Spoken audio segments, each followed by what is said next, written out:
আসসালামু আলাইকুম, কেমন আছো? আশা করি সকলে অনেক ভালো আছো। আলহামদুলিল্লাহ আমরাও ভালো আছি। এই তো আজকে সকালে প্রথমে আমি বিছানাটা গুছিয়ে নেবো। আগে কম্বলটা গুছিয়ে নিয়ে তারপর এমনি বিছানাটা করে নিয়ে তারপর ঘরটর মুছে এই তো সকালে নাস্তা এমনি নাস্তা করে তারপর এই তো আসলাম রান্নাঘরে।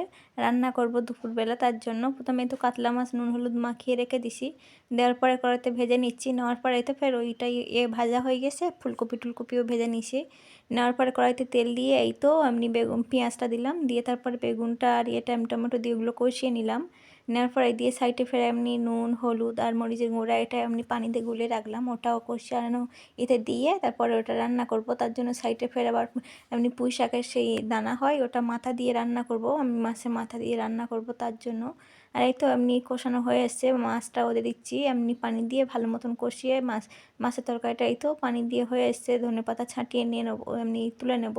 আর একটু লাস্টে জিরা ফাঁকি দিয়ে দেবো। আর এই তো লাস্টে এই তো এমনি এটা হয়ে গেছে, এমনি পুঁই শাকের দানাটা রান্নাও হয়ে এসছে। এমনি এগুলোর নাম মশলা দিয়ে ভালো মতন করে দিয়ে কষিয়ে এই তো রান্নাটা তুলে নেবো। নেওয়ার পর এই দিয়ে ফের রান্না আমি করছি। আর এই দিয়ে যা এঁটো পড়ছে থালা বাসন ওগুলো আমি সব এমনি ধুয়ে ধায়ে নিয়ে রেখে দিচ্ছি। যারা বরেরা বিমল তারপর শান্তি এগুলো খায় তারা খুবই সাবধান, কারণ এই তো আমি বুঝতে পারিনি পকেটে দানা ছিল, সেটা আমি ধুয়ে দিছি। দেওয়ার পরে ভালো পরিষ্কার নতুন প্যান এই তো নষ্ট হয়ে গেল। আসসালামু আলাইকুম।